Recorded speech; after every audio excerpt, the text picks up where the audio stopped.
I don't know how to start a video, but I'm Hootless, and this is Stardew Valley Mod Spotlights. So today I'm going to be spotlighting CJB Cheat Menu and CJB Item Spawner, two mods that are fairly popular, and they're actually installed using the Stardew Valley modding API. So I'm going to quickly explain how to do that before I get into, what the mod can do.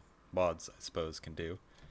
So what you're going to want to do is go to the link labeled as SM API down in the description and download the modding API.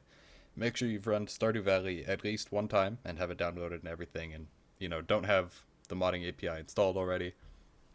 You've run the executable. It should automatically detect your Stardew Valley installation. You might have to put it in a directory, but I don't think I had to, so that shouldn't be too much of a problem. So run it. It'll go through like a bunch of installing things, and then it'll say on the little command prompt thing that it is working. I don't know if this works on Mac, by the way. I only know that it works on Windows. I don't even know if Stardew Valley has a Mac version, but I suppose it might. You might have to do something else on there. But after running the modding API thing, it should say that installation was a success, and then you should be able to launch it. You have to follow the instructions at the link that I provide down below for changing your Steam shortcut to use the modding one by default, and then you can have it so that you can launch Stardew Valley from Steam and it'll still use the modded version. And when everything is set up properly, then it should open up like a command prompt window in addition to your Stardew Valley, and it'll say 0 mods loaded, but everything else should be mostly successful when loading. The next step is you want to download the CJB Cheats menu and the CJB Item Spawner from the links provided down below. You'll have zip files from those, inside of which are folders that are named, the same, appropriate for each mod. And you drag those into the mod folder that should have appeared in your Stardew Valley directory. And to get to the Stardew Valley directory, you just right-click on Stardew Valley in Steam, you click Properties, you go to the Local Files tab, you click Browse Local Files, and that'll open up the folder, inside of which there should be a mods folder after you have installed the modding API. And you just put the folders for mods you want to install that use the modding API into that folder, the mods folder, and when you launch Stardew Valley next time, it should say mods loaded, and it'll say which mods individually have been loaded. I won't explain as much in detail in future mod spotlights how to do this. The process is going to stay the same, but you just substitute in whatever mod folder you have to use. I'll make sure I mention in each video, of course, whether it's a modding API one so you can install it like this, or whether it's a regular mod, in which case you'll have to install it in the harder grass and darker, or no, not that way, the darker grass and harder bundles mod video. So either way, I'll make sure I mention it in future mod spotlights. And now we're going to take a look at the CJB Cheats menu. Yeah, the CJB Cheats menu first. So if you press P after installing it, you should open up this kind of menu here. And there's all kinds of different stuff that you can do.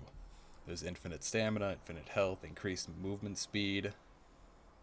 This one you have to toggle on, and then you can increase the speed, and suddenly I'm just sprinting all over the place. So I imagine these kinds of mods aren't going to be for everybody. I mean, it is cheating, and I completely endorse cheating as long as it's a single player game. Basically, you should play single player games however you want to play them. It doesn't really matter as long as you're enjoying yourself while you're playing the game. Just don't use them in multiplayer and ruin the game for other people, because it's really not fun to play against somebody who's cheating. But in single player, go wild.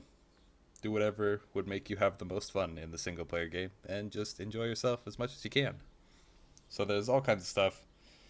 Increased movement speed, one hit kill, probably, kills things instantly when you hit them. Max daily luck. Infinite water in can, one hit break, harvest with sickle. No XP gain apparently. You can add money, so I pressed 100,000 and it gained 100,000 gold. Casino coins, which aren't going to be visible because I don't have the thing. But then there's farm and fishing. You can water all your fields, durable fences, instant build, always auto feed, infinite hay. Basically there's all these different cheats and stuff. They're all pretty cool. These ones make the machines go faster. You can level up your skills, which looks like this. It just instantly gives you the level up screen. You can do that multiple times in a day. There's the weather settings, so you can set what tomorrow's weather is going to be, or just view what it's going to be, I suppose. Oh, that's really interesting. Huh. Does like lightning strikes every time, or thunder strikes, whatever. Look, relationships, I'm not sure how this one works, but, you know, give gift anytime, I assume lets you gift people things over and over. No friendship decay, pretty much does what it says. Warp locations is pretty interesting because it lets you teleport to anywhere, even places you shouldn't be able to go yet, so like the desert. You know, I can teleport here, and then I'm in the desert, even though it's day 1 of the first year of spring. And this is fully functional, you know, you're actually here. So, I haven't seen any bugs in my brief time messing around with this, but you can press P again, go to warp locations, we could teleport to, for example, the secret forest, and then you're in here. Just smack that slime for 1 damage. Of course, the secret forest is still blocked off, so you wouldn't be able to get out, you'd have to teleport out again. Not that that's a problem, because you can just teleport wherever you want. It doesn't look like it teleports you into buildings, though. Just teleports you to the door. That's still fine, though. It's very handy.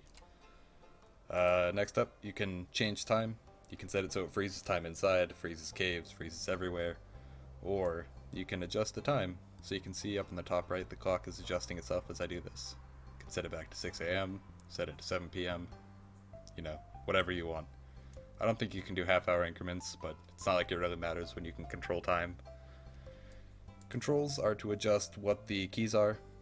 There's one that grows trees, one that grows crops. I assume that's like anything you've planted, it grows instantly. Freeze time is T. It's probably a toggle, so if I close out of the menu, wait for time to pass here. There's 10 minutes. If I press T, it says up in the top left corner, it's time frozen, and it looks like time isn't passing anymore.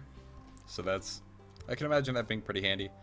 Not something I'd want to have on all the time, but it would be pretty handy to, like, you know, freeze time when you're inside caves, or when you're inside houses, much like the old Harvest Moon games used to do. It's just, you know, it's how I was used to playing it. It's a little bit more broken, but it's fun. And that's pretty much everything in the CJB cheats menu. So, you know, it's a very handy utility, and you can use it to do all kinds of stuff and have a much more casual farming experience. You can focus on aesthetics a lot more, you know, make everything look really nice by just giving yourself the things and having yourself have infinite stamina so that you don't have to stop and rest. And if that's your kind of thing, that's your kind of thing, you know? Who am I to stop you? The other mod we have installed that we're going to look at is the CJB item spawner. And this is pretty simple. You know, you can filter by what kind of item you want, the equipment.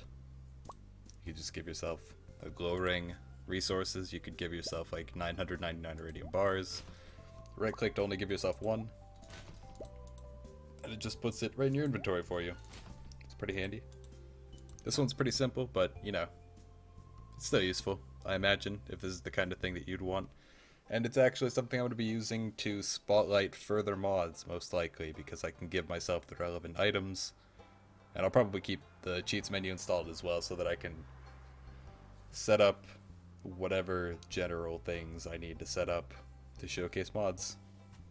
You can also sort by, like, name or category or ID or all that fun stuff, and you can change the quality. For some reason it doesn't let you change it to iridium quality, probably a bug judging by the fact that I have to click twice after gold. Like, it goes one click where it should be iridium, and then another click and it's still blank, and then it goes to silver.